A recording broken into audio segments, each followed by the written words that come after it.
The man can have those pipes. And now, we missed her the last 2 weeks. She was in Virginia.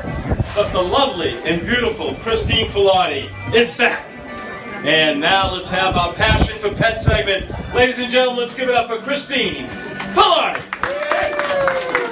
Thank you so much, Howie. It's great to be back. Yeah, I did miss everybody, my Sunday family. So I have a really two great guests tonight, plus their mascot, Darwin. Everyone knows how I love highlighting organizations that do really phenomenal work. We can never thank our veterans enough for the work they do for this country. We have a veteran here named Kevin. Kevin, I'm personally going to thank you for the work that you do for our country and all the veterans. And the organization that we're going to talk about tonight, their motto is Healing Vets and Saving Pets. So if that's not a feel-good story, I don't know what is. I have Heidi here. So Heidi, thank you for being here. Heidi is the head trainer and the chapter director of Pets for Vets. It's the Long Island, New York City chapter. And we're going to start by talking about what is the mission of Pets for Vets. Thank you. Thanks so much for having us. So Pets for Vets is a national organization, and we have over 30 chapters across the country. Our mission is to give a second chance to both shelter dogs and cats, as well as our veterans, to give them a chance to have an emotional support or a companion animal to help them out in their transition back to civilian life. Okay. So, and we know that's very important. It's very, there's a lot of trauma that goes on for our veterans. How do you go about picking? Let's just say hi to Darwin, our mascot down here. How do you go about, this is always of interest to me as a dog owner, how do you go about picking shelter dogs? And then, I understand Kevin will be getting a dog. How do you match the dog with the veteran? So how do we pick dogs, and how do we match them? So we first start with the application from our veteran, and we sit down and have a long time to get to know each other, maybe their friends and family, and everyone who's going to be caring for the dog.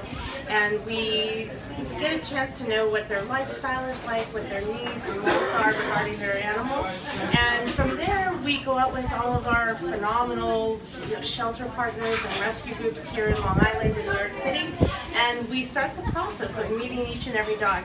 So what we're looking for are usually very calm, therapeutic dogs, and they tend to be very friendly. They're great with people, they're great with other dogs, sometimes cats as well.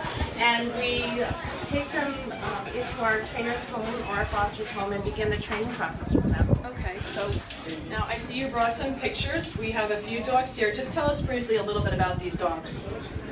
Sure. The girl in the center, I guess we'll start there. This is Snowball. This is a sweet dog who is in training right now for Kevin, and she's doing phenomenally. She is a mini long-haired dachshund, maybe mixed with Maltese, so she's a Moxie. And we're really excited. Within the month, she's going to be with Kevin, so that's great news. And then Kylie is our a yellow lab mix, and she is being placed with Lieutenant Colonel Bill and Martha, and that will be next Sunday at 2. So that's our announcement for our first presentation day here in August. The third dog is a lovely pit bull named Bella. She came to us from the Islip Shelter and the Live Love Bark Rescue, and she is already matched with her veteran Robert, and they are in love. She's the best little ambassador for pit bulls everywhere. Yes, and everyone knows I'm a huge fan of pit bulls. I may have a few of my own, but not too many. Kevin, we'd like to hear. It's always what I have to add in there. Not too many. Kevin, I want to talk to you a little bit. Tell us a little bit about yourself and what you're looking forward to with Snowball. Okay, my name is Kevin. I'm an Iraq veteran. Served in the military for 10 years. Back in the 90s, I served in Cuba, Gitmo, and Saudi Arabia. And then as far as Operation Iraqi Freedom, I was there the first year of the war, 03, 04. As far as getting a dog, for me personally, it'd be companionship, help with some of my anxiety issues. I have some severe anxiety issues since I've been home. I've been home for 10, 11 years now. And to kind of, so I self-isolate less. Sure, okay.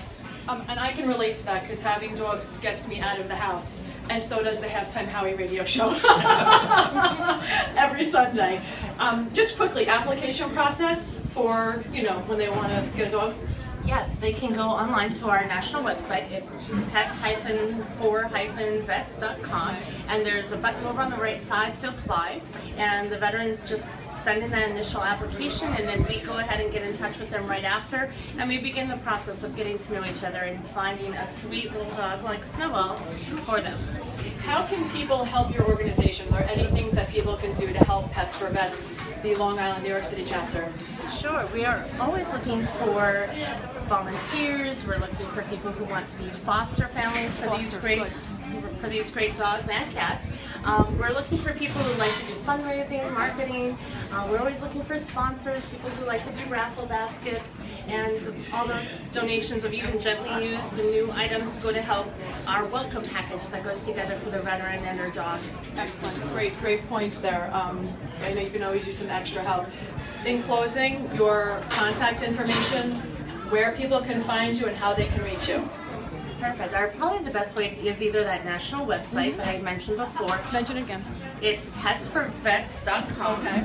And the other great place to go, where you can see all the photos of the dogs and cats and our volunteers and all the hard work that our volunteers do for everyone, is facebook.com and /petsforvetsnycli.